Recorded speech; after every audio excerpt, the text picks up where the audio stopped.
and I hope we can see better standard, can continue to raise up the bar so that we can compete not only in Malaysia, actually our standard can compete with international level so that we can upskill not only the ADC but other security personnel and other security services as well.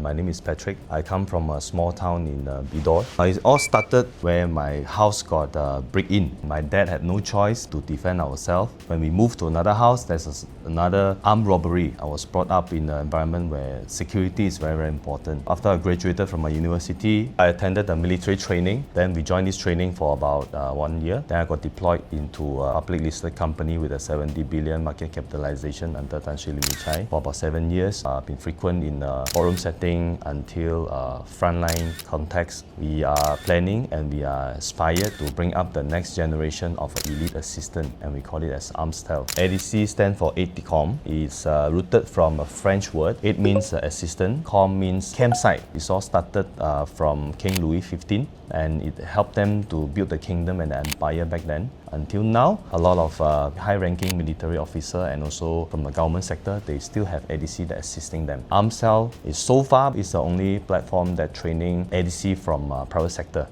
Good afternoon, everyone. For the ones who don't know me, my name is Ben.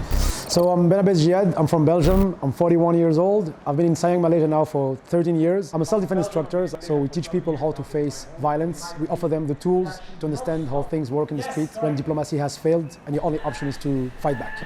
So we've been contacted by ARMSTEL to provide close combat training to the candidates of ARMSTEL. So the idea for us is just to allow them to discover and understand how real fight happens, because they might have to apply those knowledge once they will be invited for their next mission.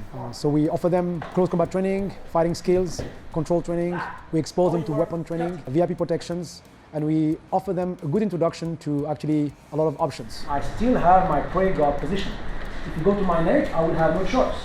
Boom, I can still go for the same thing. If you decide to go down, I can still do block, shoot, control with the same move. The idea of our course is to provide them a toolbox. Those toolbox is a series of concepts, principles and techniques which allow them to be independent when they have to react towards aggressions, violence, anything which is out of control while they are in the exercise of their function, for example, protecting VIP, or in case there is a knife attack. So we just try our best to introduce in a short amount of time a maximum of knowledge. We offer them understanding of real violence, street violence, but also we're happy to test them like at every class. So we offer them a series of games and scenario. We put them under pressure and see if they can reproduce the technique we've been teaching.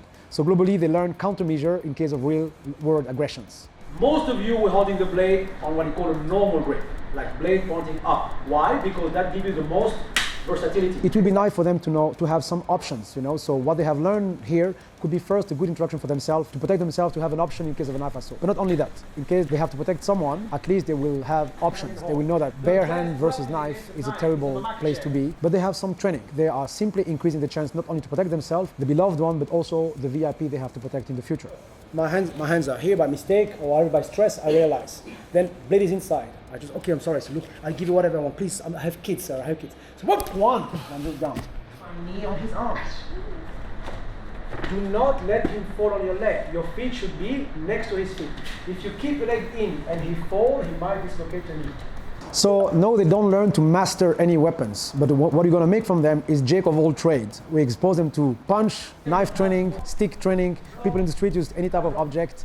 So we offer them the tools to respond to a maximum of different scenarios. So they won't master weapon, but we teach them how to use a stick. When they know how to use a stick, they are more in peace how to deal with someone having a stick. I drop up. If she goes to my neck, boom, I can still block the stick. Okay, I pull, I reset. Guys, it might be tempting to bend your arm. Do not bend your arm. You bend when you load. When you block, you extend fully your arms. You also try to move it. Before the class, I feel like it's an easy class for me to learn all the self-defense, which is all the movement, how to block, how to self-defense. But after that, I feel like it's not easy for me. It's very tired. Self-defensive is very important and crucial for them to know how to defend themselves before you know how to protect others. At the same time, close quarter combat gives you the confidence through the movement of your body, how you control your own body and movement. This gives you an edge in terms of emergency, because when threats happening, when someone grab you or grab the principal or grab your family member, the confidence of how to disengage or unlock yourself from the grip, all these are conditioning methods. right? Cognitive mastery is something that we emphasize a lot on how to deal with uncertainties. Being an ARMSTEL is very exciting because you'll be dealing and exposed to different types of environment, but at the same time there's a lot of surprises or what we call the uncertainties.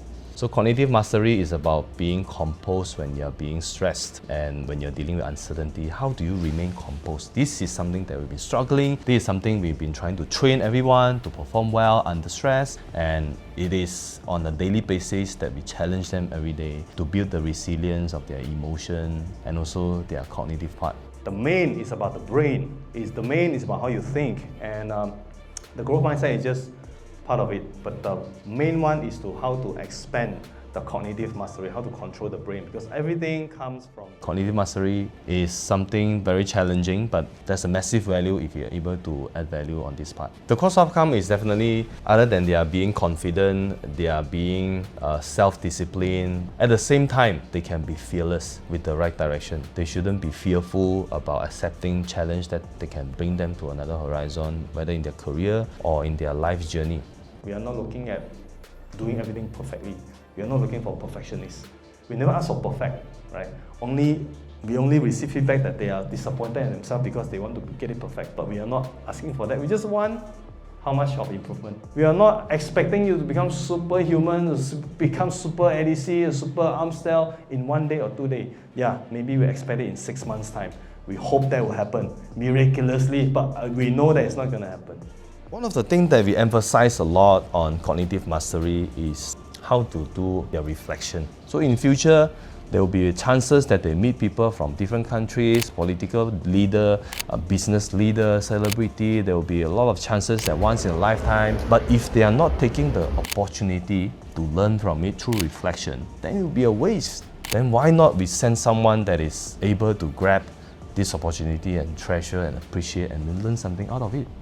But if you're looking at something that you want to travel around the world, meet different kind of people, facing different kind of complexity of the work, there's no limit, you want to experience the world, you have to understand the law of entropy. So to make sure they appreciate all the chances to grow and learn so that they can perform better in the future, right? The reflection part is very important. It's the core of everything. If they're able to reflect, whatever knowledge you pass to them, they will continue to improve by themselves, right? They can self-learn. Right? This is part of our superpower that we told them. We're able to reflect. All the informations are available on the internet. All the informations are all ready. But how do you relate to yourself and your past experience and how to become better? This one is much more important than every other thing.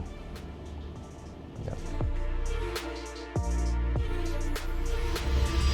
The safety mindset for firearms handling is the utmost first priority for our training because we are dealing with firearms. This is the most crucial part especially on the mentality part. That's why the cognitive mastery is so important at the same time because you are dealing with the instruments of life and death. One small mistake can cost life, right? So one of the things that we emphasize a lot, we emphasize 100% is on the safety for the firearms handling. Of course, we'll give the best training and the best technical part for them to become a marksman, competent enough to join the IBTA. But the rules of engagement for firearms is always the last resort, right? The best result of having a firearm is not to discharge any bullets or not to open any fire. It's always the last resort. That's how we train it. But at the same time, they have to make sure they are mastering all the basic requirements and the advanced safety for the firearms handling. That makes a difference from the rest of the training academy.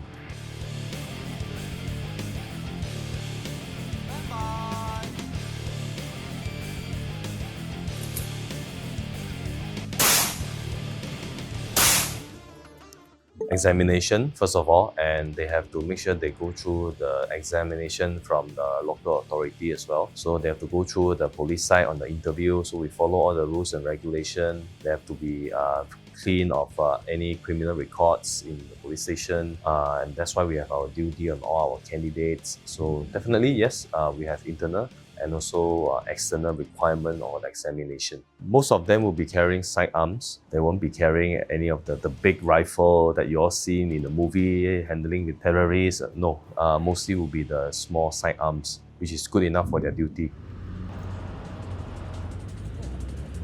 Yeah. Boom, boom, boom. The duties are simple. First of all, they need to know how to be defensive driving. They have to learn all the defensive driving skill. They know how to evade if any threats or any risks happening. And of course, they need to learn the basic of counter surveillance. They need to know, understand whether someone is following them through a simple technique. They also need to learn how to handle all the different types of cars.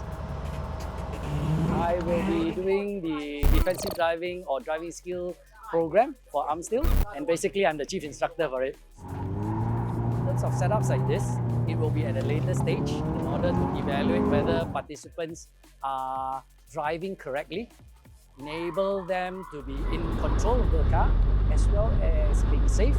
But sometimes yes, you may need to use speed to get away from certain threats. In terms of basic practices for safe driving, which will develop later on into skills driving so that the driver has a proper development, and only later on we may compare them to instructors' level of driving. So they have to get to a certain level closer to an instructor level to drive.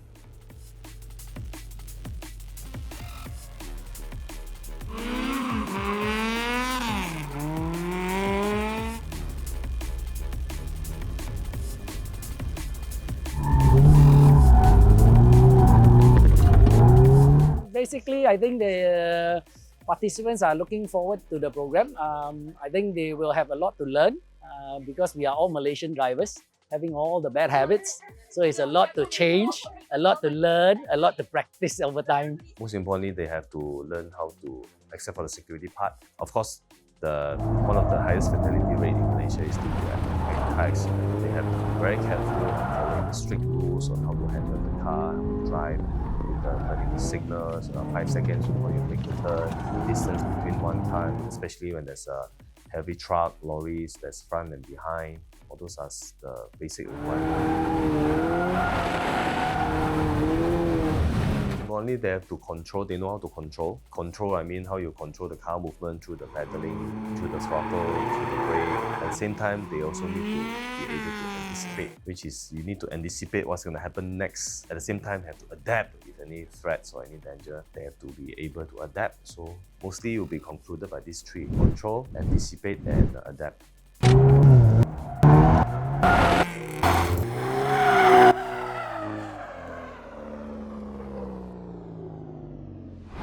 I think Malaysian ADC are doing a very good job, especially from the government side. They are doing a very good job, and there's a lot of things definitely we can learn from them. And I hope we can see better standard, can continue to raise up the bar so that we can compete not only in Malaysia. Actually, our standard can compete with international level so that we can upskill not only the ADC but other security personnel and other security services as well. Definitely, we can collaborate and create more opportunity and make an impact in the future.